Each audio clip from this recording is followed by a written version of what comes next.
आता पेट्रोलचा खर्च विसरा, घरी आणा इलेक्ट्रिक स्टायलिस्ट इलेक्ट्रिक गाडी। 100% भारतीय बनावटीची इलेक्ट्रिक्स ईव्ही इलेक्ट्रिक गाडी आता उपलब्ध। 5 वर्षांची वॉरंटी, आकर्षक कलर्स आणि स्पोर्ट्स डिझाइन। एकदा चार्ज करा आणि 100 ते 140 किलोमीटर पर्यंत रेंज। अत्याधुनिक सर्व्हिस सुविधा, लोन सुविधा सुद्धा उपलब्ध।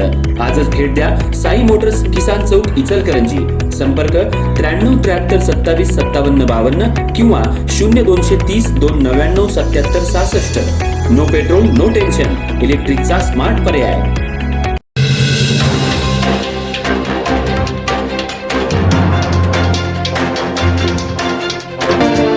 इचलकरंजी शहरात नारायणनगर परिसरात रात्रीच्या वेळी घरांच्या खिडकी आणि दरवाजांमधून मोबाईलवर नागरिकांचं चित्रीकरण केल्याचा धक्कादायक प्रकार समोर आलाय। या प्रकरणी सागर शिंदे या तरुणाला नागरिकांनी पकडून चांगला चोप देत गावभाग पोलिसांच्या ताब्यात दिलं। या घटनेनंतर परिसरात काही काळ तणावाचं वातावरण निर्माण झालं होतं। संतप्त महिलांनी या नराधमाला आमच्या ताब्यात द्या, आम्ही त्याला बघतो अशी मागणी करत आक्रोश केला। परिस्थिती नियंत्रणाबाहेर जाऊ नये यासाठी पोलिसांनी मोठा पोलीस बंदोबस्त तैनात करत जमावाला शांत राहण्याचं आवाहन केलं। नारायणनगर परिसरात सागर शिंदे हा आपल्या कुटुंबियांसह अनेक वर्षांपासून राहत असून तो एका गारमेंटमध्ये काम करतोय। काही दिवसांपासून तो मध्यरात्रीच्या सुमाराला घरांच्या खिडकी आणि दरवाजांमधून मोबाईलच्या माध्यमातून नागरिकांचे व्हिडिओ शूट करत असल्याचा आरोप आहे। मात्र हा प्रकार कुणाच्याही लक्षात आला नव्हता। 2 दिवसांपूर्वी काही नागरिकांच्या हा प्रकार लक्षात आल्यानंतर त्यांनी सागर शिंदेकडे विचारणा केली। त्यावेळी तो परिसरातून पळून गेला। त्यानंतर नागरिक त्याचा शोध घेत होते। अखेर त्याच्या मित्राकडून माहिती मिळाल्यानंतर त्याला सांगली इथून आणण्यात आलं। यावेळी संतप्त नागरिक आणि महिलांनी त्याला चांगलाच चोप दिला।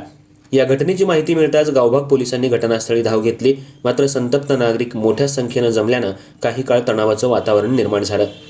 अशा व्यक्तीला कठोर शिक्षा झाली पाहिजे, त्याला आमच्या ताब्यात द्या अशी मागणी करत महिलांनी पोलिसांसमोर संताप व्यक्त केला। परिस्थिती पाहत पोलिसांनी अतिरिक्त कुमक मागवली। गावभाग पोलीस ठाण्याचे पोलीस निरीक्षक महेश चव्हाण यांच्यासह आदित्य दंडगे, महेश पाटील आणि पोलीस कर्मचाऱ्यांनी जमावाला शांत राहण्याचं आवाहन केलं। पोलिसांच्या वाहनाभोवतीही नागरिकांनी मोठी गर्दी केली होती। अखेर पोलिसांनी बंदोबस्ताच्या मदतीनं जमावाला बाजूला करत आरोपीला सुरक्षितपणे पोलीस ठाण्यात नेलं।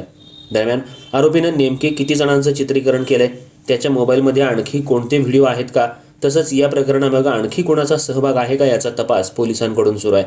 तपासादरम्यान आणखी काही नागरिकांचं चित्रीकरण केल्याचं समोर येण्याची शक्यता आहे। या प्रकरणाचा अधिक तपास गावभाग पोलीस करतायत।